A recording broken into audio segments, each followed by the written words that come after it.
warahmatullahi wabarakatuh. Perkenalkan, nama saya Lisa Belanuvitasari dari Prodi Akuntansi Syariah kelas 2E. Di sini saya akan membuat video mengenai biografi Ibnu Rus untuk memenuhi tugas Ulumul Quran dan Hadis yang diampu oleh Bapak Ahmad Pambudi Utomo SE SYMI. Selamat menyaksikan. Nama asli dari Ibnu Rus yaitu Abu Ya'al Al-Walid Muhammad bin Rus. Beliau terkenal dengan nama Ibnu Rus atau Averroes.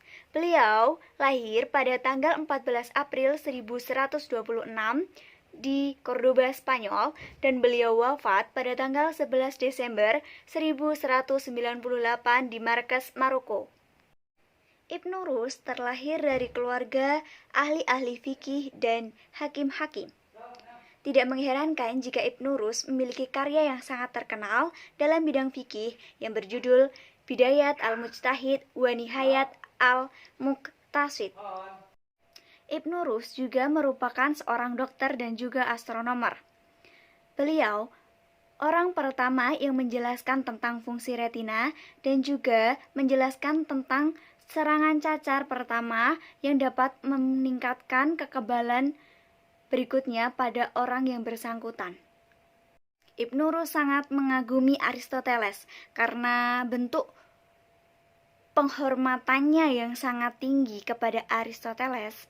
Ibnu Rus harus membayar mahal karena Ibnu Rus mendapat serangan dari orang-orang ortodoks karena telah mengajarkan ajaran Islam dengan filsafat Aristoteles. Para teolog merasa bahwa Ibnu Rus dalam merekonsilisasikan dogma Islam dengan filsafat Aristoteles telah menodai ajaran Islam sehingga mereka menuduh bahwa Ibnu Rus telah murtad. Salah satu akibat dari serangan teolog terhadap doktrin-doktrin filsafat yaitu pada tahun 1194 sampai 1195 oleh Amir Abu Ya'la Yusuf Yaqub Al-Mansur, Salafiyah menyuruh untuk membakar seluruh tulisan Ibnu Rus kecuali kitab aritmatika dan juga kitab astronomi. Ibnu Rus tak hanya cerdas dan juga gemar membaca, tetapi Ibnu Rus juga gemar menulis, menuangkan ide atau gagasannya sehingga terbuatlah kitab yang jumlahnya mencapai 78.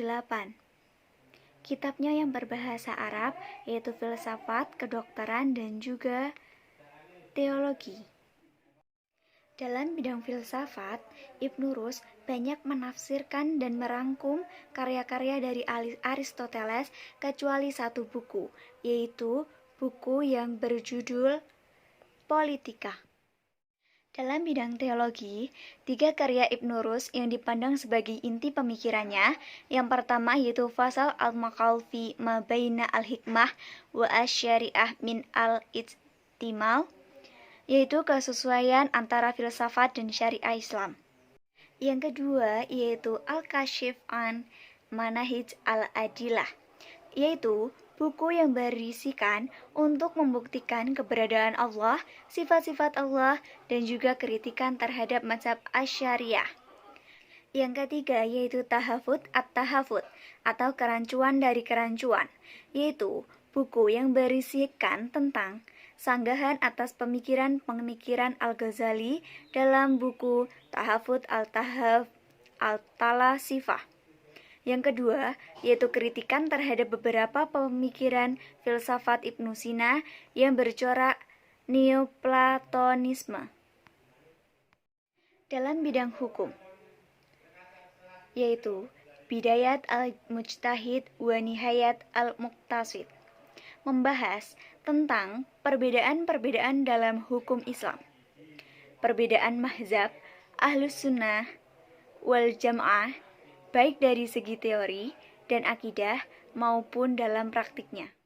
Dalam bidang kedokteran, yaitu Al-Kulliyah fi At-Tib, prinsip umum kedokteran, terdiri dari 7 jilid, yaitu anatomi, fisiologi, patologi umum, diagnosis, obat-obatan, kebersihan, dan pengobatan umum. Akhir perjalanan dari Ibnu Rus. Pada tahun 1184, Khalifah Abu Yusuf Yaqub atau teman Ibnu Rus wafat. Pada tahun 1195, situasi politik mulai berubah. Ibnu Rus dituduh menghina khalifah dan mengajarkan aliran sesat sehingga harus diadili di pengadilan Cordoba. Dinyatakan bersalah dan diasingkan di Lucena. Tulisan-tulisannya dibakar. Beberapa tahun setelah diasingkan, ia kembali didukung oleh khalifah dan diangkat lagi sebagai pegawai istana. Sayangnya, tak lama kemudian Ibnu Rus wafat pada tanggal 11 Desember 1198 dan beliau dikuburkan di Maroko. Tetapi pada akhirnya makam Ibnu Rus dipindahkan ke Cordoba. Hikmah dari kita mempelajari biografi Ibnu Rus yaitu kita dapat paham bahwa secerdas apapun dan setinggi apapun ilmu seseorang, akan tetap ada orang yang tidak menyukainya. Jadi, jika ada orang yang tidak menyukaimu, sementara kamu telah melakukan perbuatan-perbuatan baik, jangan berkecil hati. Fokuslah pada orang yang menyayangimu, karena orang yang membencimu akan terus mencari kesalahan-kesalahan pada dirimu. Terima kasih, itu tadi video yang saya buat, semoga bermanfaat.